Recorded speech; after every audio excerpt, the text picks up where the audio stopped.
If you're in the process of setting some goals for this new year, let me help you avoid falling off the bandwagon in about 3 months' time by telling you about the arrival fallacy and how to actually enjoy the process. Now, the arrival fallacy in itself is the fallacy of thinking that when you reach a certain goalpost, or once you make it or finally hit this massive goal, then all of your problems will suddenly fall away. You'll set a goalpost, you'll reach it, all the things you're trying to avoid don't really fall away, so you set another goalpost thinking, I need to do this new thing to make everything else go away, and so on and so forth. It keeps happening. It's a fallacy. And the one way to avoid the arrival fallacy, and the one way to kind of enjoy the process, is to focus on the process with the little arrival and destination goalpost in mind. I mean, let's take a practical example. You want to lose X amount of kilos because you think that being skinnier or weighing less will lead to you then being happy, because then you can fit into certain items of clothing.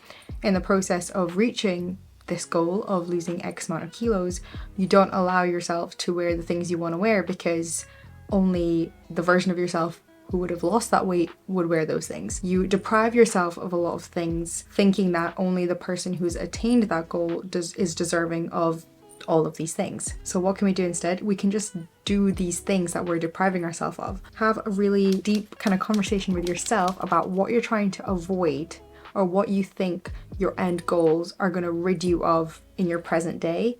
So for example, if your goals are money related, what is it that you're trying to avoid right now by getting X amount of money? You're probably setting goals to try and avoid a bunch of things rather than setting goals that pertain to like you and the version of yourself that you want to be. And I think a lot of people do this, myself included in the past. I set goals that were often just like bigger items on my to-do list, and I also set goals thinking that hitting the goal would wipe away any kind of negatives in my life right now. For example, I have a goal of I want to meditate daily because I feel anxious all the time. There are a lot of other things you can do to stop feeling anxious all the time, and there are a lot of daily things you can do that you might be depriving yourself of because you think that you just need to meditate in order to get rid of all the anxiety. Editing Dev here. Another problem with putting the person that meditates daily on this platform, this end goal that you need to reach that will then rid you of all these anxieties, is that you think that all your anxieties will go away once you reach that end goal point. And surprise, surprise, there are probably other anxieties that are going to come up in your life that you won't necessarily know how to solve, that meditation may not be the only answer to. So essentially the arrival fallacy and also focusing on one goalpost to eradicate one huge problem is like putting all of your eggs in one basket and then getting upset when the basket breaks, or when the basket isn't actually big enough for all the eggs you might have that you didn't know you have right now. So actually we just need to think and take a step back and ask yourself why. Write down what your goal has been in the past, maybe goals that you haven't achieved, and ask yourself, why do you want to hit that goal? And then you'll have an answer. Ask yourself why again 7 times round until you get to the bottom of why you even had this thought in the first place, and that will hopefully be the deep-rooted cause behind the goal that you've set yourself. So I would buy something really nice for myself. A lot of the times expensive skincare or beauty, maybe a nice coat or a bag. I wouldn't wear it unless the right occasion came around or the perfect event came around. And I started embodying the concept of just wearing things whenever I wanted to, using expensive skincare daily, wearing the nice bag all the time, and kind of enjoying the process of your life while you have it in front of you, rather than waiting for this like milestone to be hit or for X point to be reached. And you can also think about this in terms of maybe if you're growing your social media account, when I reach X amount of subscribers or followers, then I'll be happy. It means that internally you're not allowing yourself to be happy or enjoy anything about building up a social media channel until you reach that X goalpost. Focusing on enjoying the process also removes that feeling of emptiness once you do hit goals or once you do achieve them. I don't know if you guys have ever felt this, but whenever I used to hit a goal, I would feel like very underwhelmed by it. And this happened with a lot of my academic achievements. It was extremely underwhelming. It was very nice as a feeling to have accomplished something, but it was very underwhelming, particularly because those goals weren't set really by me. It was me who set them, it was me who mapped the road to achieving them, but they weren't goals that were very specific to what I wanted out of life and what I thought I was capable of. Especially my education-based goals were for the satisfaction of my parents and my peers, because that's what I felt like I needed to do. And obviously this is a realization you have when you're in your 20s and you get more comfortable with like your own identity and what you want out of life, and then therefore what you want out of your own goals. Ask yourself who is being served when you achieve your goals, and if it's not just you, maybe ask yourself if that goal is for you, or if it's for someone else's validation, or if it's for your validation from someone else. I also really like to think about my past when I'm trying to set goals, and things that I can take from maybe the last 12 or 6 months and think about what I know I could have done better. And usually these are all just more personal related goals for me anyway, because they all then bleed into how I perform online, how I perform in my job, how I perform in my relationships, because I am a strong believer of the fact that your self-esteem is the root cause of all of your like problems and your achievements. So my personal process for setting goals has changed over the years. I've used Notion for the last three to 4 years to set goals and kind of manage them as well. But this year I found a really nice balance between writing and journaling, and also choosing what of that I put into Notion and break down mechanically.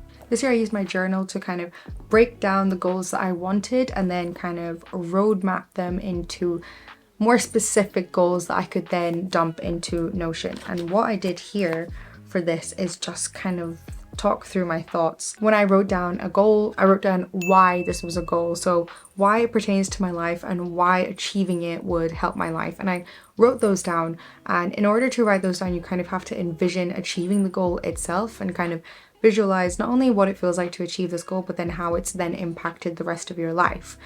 And that kind of breaks down whether the goal is even necessary, and if the goal is a part of you and therefore achievable and relatable to your life. So the 3 goals I have for this year are 100k subs on this channel, which I know is delusional, but that's actually my word for the year, delusional. 10 kilogram weight loss. I've actually achieved a little bit of this already, but because it's been an ongoing goal for the last few years, I'm just going to write that down as a minimum goal anyway. And the 3rd goal is an unbreakable mindset and just keep building on my self-confidence. This one I'm struggling to put a figure or like more specificity to, but I really made a dent in this last year and I just want to keep going with it, because the difference that I've made with my self-confidence last year is the sole reason that I'm able to set the 100k sub goal and the 10 kilo weight loss goal and know that I'm kind of much closer to achieving them than I was last year. And then once you have the goals down and why you think they're goals that you want to achieve, why they're relevant to your life,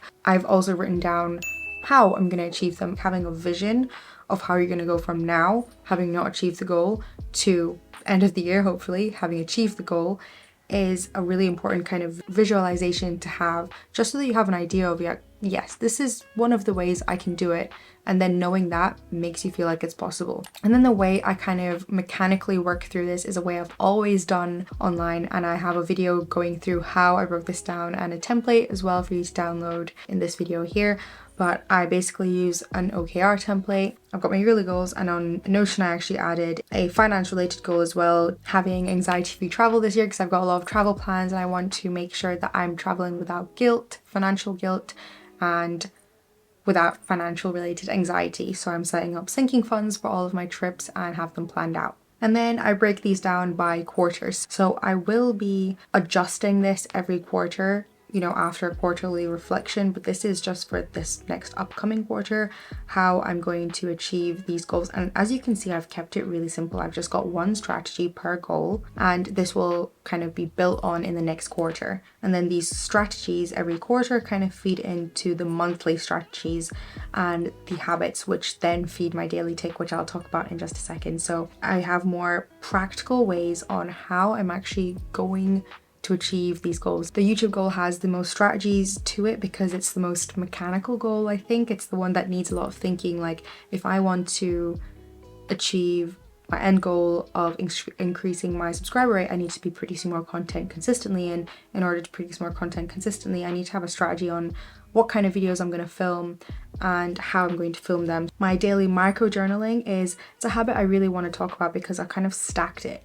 My morning coffee is something I do every day. It's not a habit I intend to change or want to change, but the journaling is something I want to insert as a daily habit because I don't do that daily enough. I do it more intentionally and I want it to be kind of an automatic habit. So I'm kind of stacking it on top of something that already is an automatic habit so that I don't really need to think about doing it a little bit.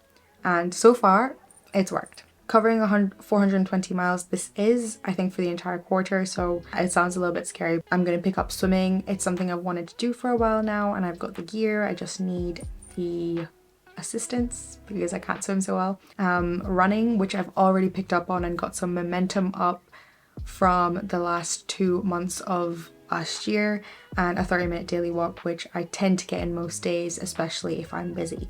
So as you can see, it's continuing the habits I already have, but then just making them minimum goals for the weekly basis. Now, the way that I use these monthly strategies and habits is incorporate them into my daily tick, which I have in my agenda. So my daily tick incorporates the monthly strategies from my kind of overall goals, and then making sure I get this ticked in every day is a really nice way, creating some motivation by being able to see consistent daily ticks on this calendar. This is how I kind of incorporate and break down these big juicy goals into a daily tick on my Notion.